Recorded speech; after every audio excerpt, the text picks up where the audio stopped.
Kinshasa na biso, réalité ya banaki, réalité ya banaki, réalité ya banakino.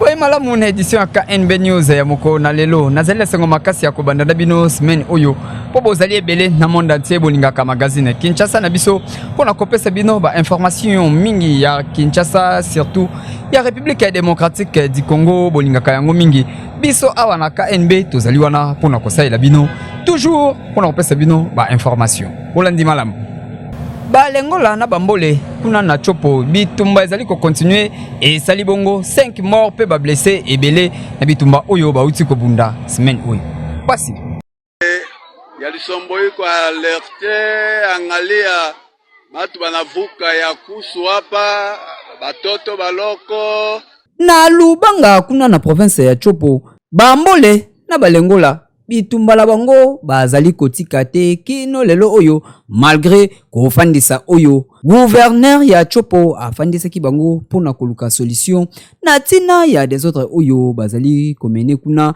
ezali kokoze ba mort ebele batu bazali kokufa na tina ya bitumba oyo ezali kobundama eloko bazali kowelela mingi ezali parti ya mabele nde bambole na balengola bazali kowelela kuna ezali kokamwisa po ba innocent nde bazali ba victime ya bitumba oyo ndeti oyo uti kobundama semaine passée et sali bongo 5 morts na ba blessé ebele ba famille oyo babungisi ba parents ba famille oyo babungisi bana perte et koti na famille soki azalaki likonzi ya famille kufi na ye kaka boye po azali na ye innocent na bitumba oyo kutu ayebi na ye mutona makolote Moye haiko hapa. En tout cas, presque toutes les populations ya Lisombo biko ba réfugiés hapa ya kusu honorable. Il n'y a pas moyen honorable. Angalia modele batu kuna vuka kumutumbu batoto baloko babibia mimba, il n'y a pas moyen. Angalia tu modele kanivi hapa tuko kuambia hapa ke tuko njo ya kusu hapa. Moye haiko honorable. Banzoko eminene oyo bayebani awa na politique ya République démocratique du Congo bazwi la bangote ebele bakatani na législatif oyo ya 2023 ba détail na reportage oyo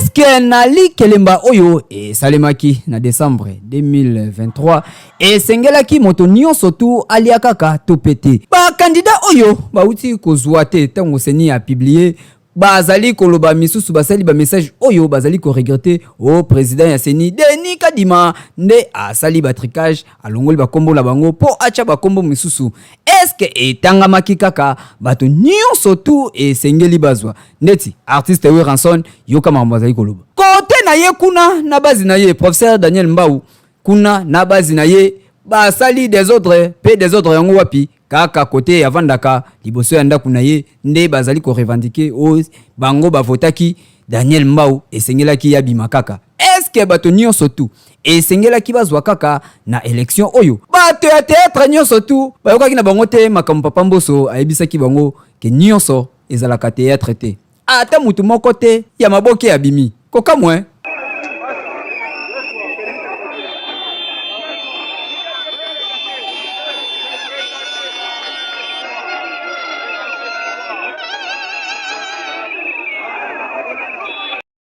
Ranson a exprimé regret naye vis-à-vis ya président ya Seni ndenge nini ya kokozwa te kasi bavotaki ebele na nzela ya video oyo nde ya lobby kote mususu pe Daniel Mbau kuna batu na ye ya base bango basiliki makasi babika ka mutula bango isengeli ya bima est-ce que sengeli muto nyonso to azwa kaka na élection oyo d'abord nazo ko remercier ba électeurs nyonso oya territoire ya Bulungu o bavotaki ngai ba maman ba se déplacer ba uti musika na ba village ba yiko talanga mwana parce que ça fait très longtemps na banana na longwa na territoire ya Bulungu na zonga kotala bango ti tant ba moninga ba sepeli makasi mwana na biso ayi baba ki non il faut to peso ba voix d'abord merci na geste bosalaki na ba déplacement na monde boyaki mais lelo nga naza trop déçu na onga mo na 1h du matin na ndimaki ya muti na beko o etamoli partout soi-disant ya ba fraudeur na makambo bino boyebi kuna na kati ngaku ata eko moko eza na muti komo na nga etangami te même eko mais lelo na 1h du matin nga moko natali esalinga pasi weba ke bato ba voter ngai baza dessus ba kolela na kati ba kolela bo toucher bango na kata mitema pour nga bit na ngeza ki moko so na côté parlement il faut na défendre des cultures surtout musalonga na sala ka musique lelo ba artiste bazo kufa pauvre ba loi oyo ba oyo fali ba voter pour na ba artiste pour la protection d'artistes mutu moko sala ngote totali côté social jeunesse makamisa ebele surtout na territoire na Bulungu pauvreté ça makasi faut totalement toko défendre ngo mais yo pena ondini au sacrifier comme on a pour na mutu mososo akota il y a pas de problème mon frère mais ba yango oza visiter nzamba ko visiter lutte contre la malaria, vice-ministre ya santé et hygiène. Alansaki bongo campagne yango ya kopesa ba moustiquaire. Mokolo ya samedi nde esalema kibongo avec impact na idéologie. Vice-ministre ya santé publique, hygiène et prévention, Dr Serge Emmanuel Alansaki bongo officiellement mokolo ya samedi 13 janvier 2023 campagne oyo ya kokabola ba moustiquaire ya ofele pe insecticide pour la lutter contre malaria oyo ezali kotake population mingi ya Kinshasa pona ba moustique baleki ebele soki kaka pique boye ozi malaria na yango esengeli komibatela ne vice ministre ya santé abaki na kosala campagne oyo kobanda samedi awa na Kinshasa deja babandi kokabola ba moustiquaire ya ofele pa ya bato pona kobatela na malaria oyo etakaka bato kasi tozali komituna kote monsusu bangungi bayaka mingi soki salite ezali makasi est-ce que population oyo azali kozwa moustiquaire pona komibatela na tina ya malaria environnement na ye est-ce que ezali propre tote mutuna totuni yango wana.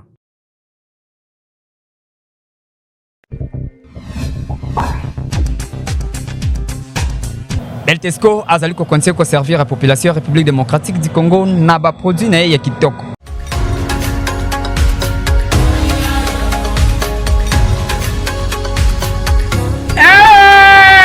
Nalia Cornebef uti Beltesco te nalia Cornebef nini lisusuwe Texas yango yo Beltesco a yeli lisusu bana Kinshasa ngombe na ngombe latadi ya ngombe Cornebef oyo okoki kolia yango ona lipa na spaghetti na formule nyonso oyo bana Kinshasa bayebi Cornebef ya solo latadi ya ngombe Texas esalami ya munene pe ya mukie nyonso na ndenge ya kantite oyo kolinga kolia na yo na libota na yo.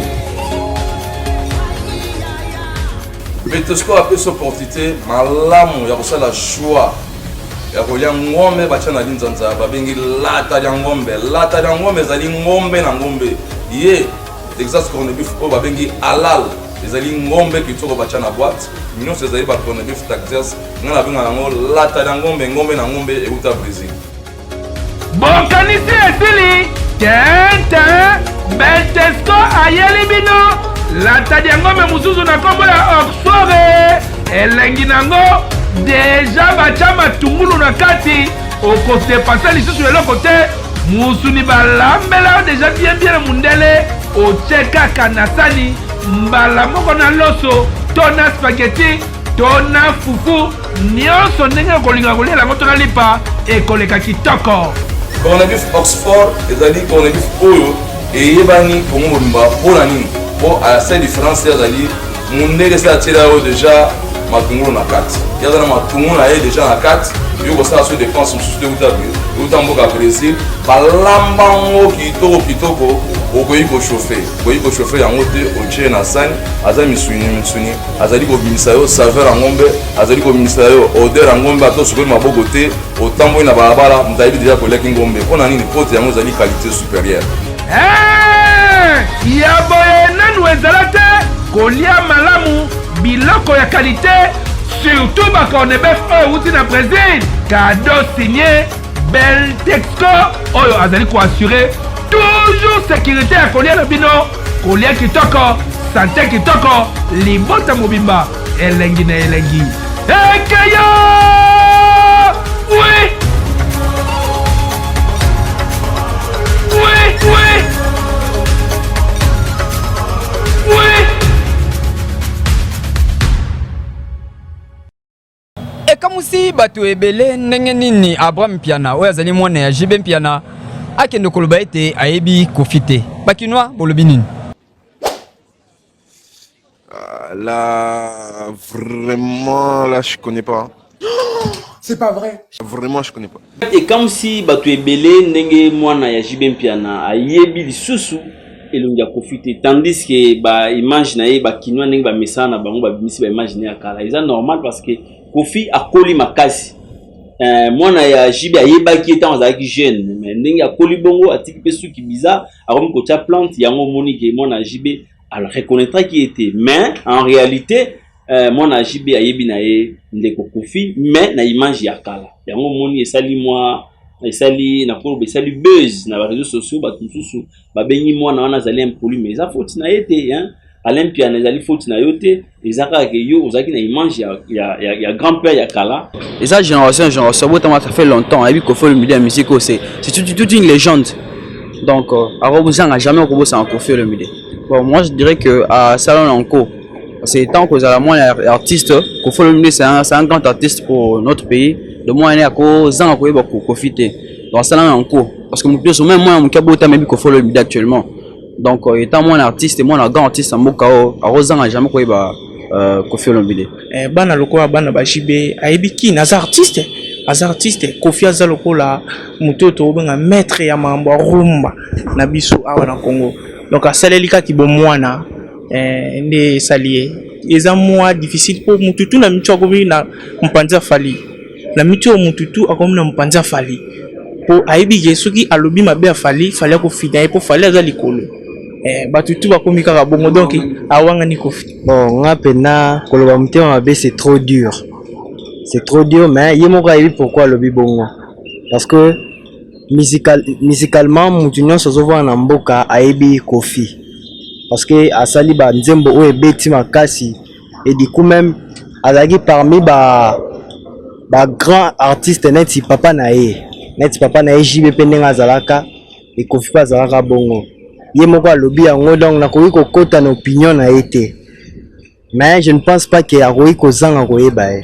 Malgré la décision, il y a vice-premier ministre, ministre intérieur, Peter Kazadi, Jantini Ngobila aye naye na cabinet naye mokolo ya lelo lundi avec un partenaire idéologie ba honneur et Pesama Kikuna ya kosakanate.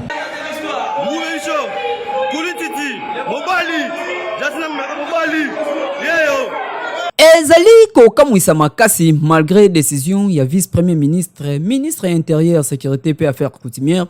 Peter Kazadi kakonde ndenge alobaki ete ba immunité ya ba gouverneur oyo ba yibaki ba voix balongola yango po esengeli baleka liboso ya bazuzi pona kosamba kasi Jantini Ngobila Mbaka lelo lundi akiti wana na hôtel de ville bino moko botala ba honneur ndenge epesamaki comme gouverneur de la ville province de Kinshasa. Pourtant, malgré la suspension, mais l'homme se décide de se présenter à l'hôtel de ville au gouvernorat en sa qualité. Oyo ezali bras de fer tope ezali nini awa na ville ya Kinshasa. Ndenge kaka azali ko travailler boye kasi rapport na ye akopesa epa ya nani po moto oyo alobaki balongola ba immunité na ye ne oye azali ko telemela esengeli akende kopesa pe rapport epa na ye. Akosuka wapi na musala oyo akobanda kosala ti ba élection esalema po ba voter ba gouverneur mususu a diriger ville à Kinshasa. Tozali kotalela pe tozali ko jimele ndenge makambo ebandeli suka nango ekozala ndenge nini. Kinshasa eleki partout. Oui.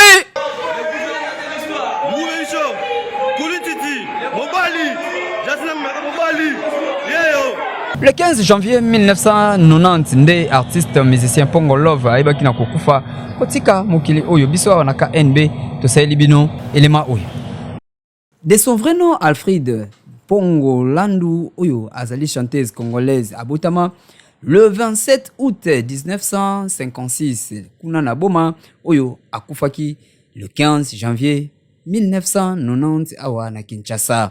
Ayebana mingi na kombo na ye Pongo Love kasi eloko esala ete ayebana ezali bongo voix na ye oyo ezalaki très aiguë et puis douce kasi azali koimba kitoko makasi awa na République démocratique du Congo azali parmi ba chanteuse oyo bayemba makasi awa na République démocratique du Congo. Eloko mosusu esala ete Pongo Love ayebana makasi ezali bongo po azala kitoko makasi malgré conditions physiques na ye o azalaki na yango ndenge azalaka handicapé kasi ayebanaka pe impactaka musique ya République démocratique du Congo. Til na ye ya musique ezalaki mingi rumba oyo bazalaki kokende kaka lokola Mama Mbilabel na Tchala mwana bazalaki kokende ye na époque na ye azalaki bongo na Abeti Masikini oyo ba impactaka musique avec impact na idéologie barumba na ye eyembama makasi awa boyoka oyo tika ete apema na kimia pour la musala kitoko asala na République démocratique du Congo. Pasteur Kas abimi bongo na silence na ye na mwasi na ye balobi na nzela ya vidéo oyo. J'ai quitté aussi la ville dans la paix. Personne n'est jamais venu à ma présence pour dire Tosalia, on a un mandat. J'ai appris en cours de route par mon fils. Donc vous insultez ma femme parce qu'elle est de petite taille. Je ne sais pas ce que vous avez fait comme étude pour juger une personne à partir de l'âge physique. Son père vous a dit, j'ai suivi ça ce matin. Son père n'a pas été corrompu. Si vous êtes venu pour vous moquer de moi, je vous chasse. Son père a dit, vous avez les questions, c'est à moi qu'il faut poser. Vous regardez la taille des... Vous ne savez pas que dans notre pays, il y a des tribus qui ont des gens de petite taille. Donc vous vous moquez de vos frères, de vos soeurs. Mais sa corpulence aussi, papa. Sa taille, je parle de ça. Ce sont des gens de petite taille. Mais il n'y a pas qu'elle qui est comme ça. Oui, il y a qui m'ezali. Je peux pas dire sur Kouti, bien. Mais tant que tu vas au Bakeyo, Zaboye, Baibio, Violé, yo, du monde a monté mon dos.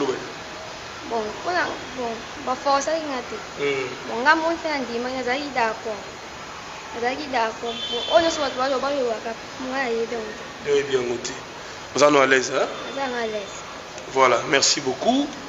Bon, au tiki ba camarade na mwanda ba na classe kuna ko pesa bombote. Bon, pesa ba kambote wa union. Basa la kani tingandi na honorer parole ba honorer. Voilà, au tiki nzavu ete, hein? OK. Maman Jamais rata awanaka NB TikTok ya mokolo na lelo ingénieur Agape Kajama apesi biso yango. Ouais, exaucé qui a la papa Mounoko. Boni sangwa bato ba remplaçant Nzambe na ba via baninga. Bino bozala kaka. Bino moto yeba ba venir ba bozala ba calendrier ba lobi ba tondeli po boseka ba bozala ndenge ni. Décor ilonga l'élève du maître. Ah oui. Boni sangwa bato ba remplaçant Nzambe na via bato. Na benga bango ba arbitre na match ba Nzambe. Match ba Nzambe yo misali arbitre. Kandenge au footé. Nzambe a sifflé mutu a gagné yo kanza mi-temps. Olali. Kufa. Oni bine ne bokontola ka ba bia ba ko suba miso ne tala ka suki ni ne kote ni ne bimaki ko kufa bino. Netinga muto kota lisulika munanga ba ochanga na YouTube. Ba ko poster biso na ba page. Ba ko tia moti na radio. Studio maman ke bi ba tia biso.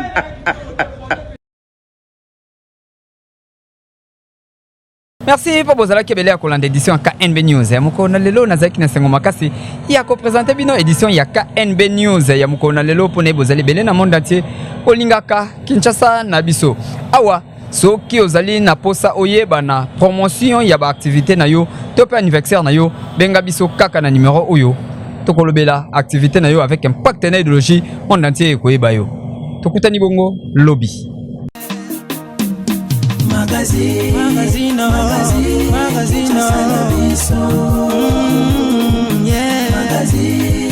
Magazine Kinshasa na biso. Réalité ya banaki, réalité ya banaki, réalité ya banakino.